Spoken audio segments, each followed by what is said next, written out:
جب شعبان کی 15ویں شب آتی ہے تو اللہ تعالیٰ کی طرف سے اعلان ہوتا ہے کوئی مغفرت کا طالب کہ اس کے گناہ بخش دوں، ہے کوئی مجھ سے مانگنے والا کہ اسے عطا کروں۔ اس وقت اللہ تعالیٰ سے جو مانگا جائے وہ ملتا ہے، وہ سب کی دعا قبول فرماتا ہے سوائے بدکار عورت اور مشرک کے۔ شب برات یعنی لیلۃ البراء، اس شب کو ابتدائی اسلام سے عبادت کے ساتھ منایا جا رہا ہے۔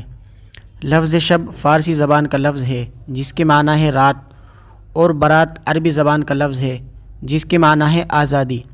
اس رات کو شب برات اس لیے کہتے ہیں کیونکہ اس رات میں اللہ تعالیٰ بنو کلب کی بکریوں کے بالوں کے برابر لوگوں کو جہنم سے نجات دیتا ہے۔ تقسیم امور کی رات، حضرت محمد صلی اللہ علیہ وسلم نے فرمایا، ایک شعبان سے دوسرے شعبان تک لوگوں کی زندگی منقطع یعنی ختم کرنے کا وقت اس رات میں لکھا جاتا ہے، یہاں تک کہ انسان شادی کرتا ہے اور اس کے بچے پیدا ہوتے ہیں، حالانکہ اس کا نام مردوں کی فہرست میں لکھا جا چکا ہوتا ہے۔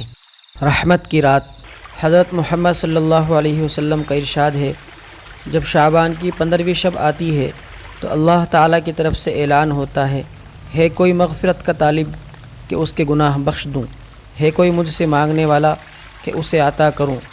اس وقت اللہ تعالیٰ سے جو مانگا جائے وہ ملتا ہے، وہ سب کی دعا قبول فرماتا ہے سوائے بدکار عورت اور مشرک کے۔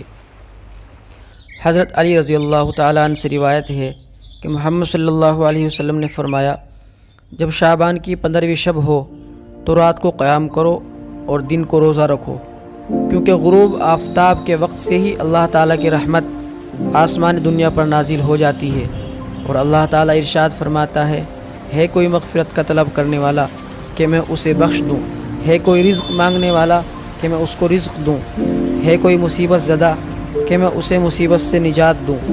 یہ اعلان طلوع فجر تک ہوتا رہتا ہے۔ شب بیداری، شب برات میں حضرت محمد صلی اللہ علیہ وسلم نے خود بھی شب بیداری کی اور دوسروں کو بھی شب بیداری کی تلقین فرمائی۔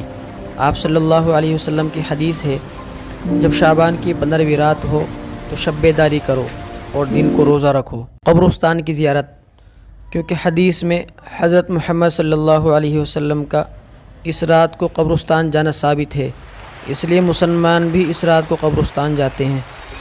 شعبان کے روزے، متعدد احادیث میں ماہ شعبان کے روزوں کی فضیلت بیان ہوئی ہے۔ خود آپ صلی اللہ علیہ وسلم اس ماہ میں کثرت سے روزے رکھتے تھے۔